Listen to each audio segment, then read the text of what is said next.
വർദ്ധിച്ചുവരുന്ന ഇസ്ലാമോഫോബിയയും വെറുപ്പിനെയും പ്രതിരോധിക്കാൻ സ്നേഹത്തിന്റെ പാലങ്ങൾ പണിയുകയാണ് പരിഹാരമെന്ന് human welfare foundation chairman T Arif Ali. ഖത്തറിൽ മതകാര്യ മന്ത്രാലയം സംഘടിപ്പിച്ച പരിപാടിയിൽ സംസാരിക്കുകയായിരുന്നു അദ്ദേഹം.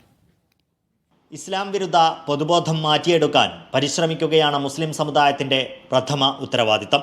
മുസ്ലിങ്ങൾ സ്വയം ഗുണപരമായ മാറ്റത്തിന് തയ്യാറാവണം. സമൂഹത്തിന് വേണ്ടി പ്രവർത്തിക്കുമ്പോഴാണ് മനുഷ്യന്റെ ദൗത്യം പൂർത്തിയാവുകയെന്നും ടി ആരിഫ് അലി പറഞ്ഞു. ദൈവം സംവിധാനിച്ച അതിമഹത്തായ സ്ഥാപനമാണ് കുടുംബം.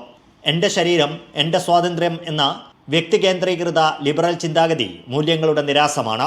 കുടുംബ സംവിധാനത്തിൻ്റെ തകർച്ചയാണ് ലിബറലിസത്തിൻ്റെ ഫലം. മദ്യവും മയക്കുമരുന്നും ഗണ്യമായി വ്യാപിക്കുന്നതിൻ്റെ കാരണങ്ങളിലൊന്നും ലിബറലിസമാണ്. ലിബറലിസത്തിൻ്റെ ഫലമായി വിവിധ രാജ്യങ്ങളിൽ ജനസംഖ്യയിലുണ്ടായ അസന്തുലിതത്വം സമൂഹത്തിന് പാഠമാണെന്നും അദ്ദേഹം പറഞ്ഞു. Wakra Hamza bin Abdul Muttalib മസ്ജിദിൽ നടന്ന പരിപാടിയിൽ 2000-ഓളം പേർ പങ്കെടുത്തു. ഫനാർ പ്രതിനിധി doctor Ahmed Abdurahim Tahan, Kasim T K, Noufal V K, Bilal Harippad എന്നിവർ സംസാരിച്ചു. Media 1 Doha.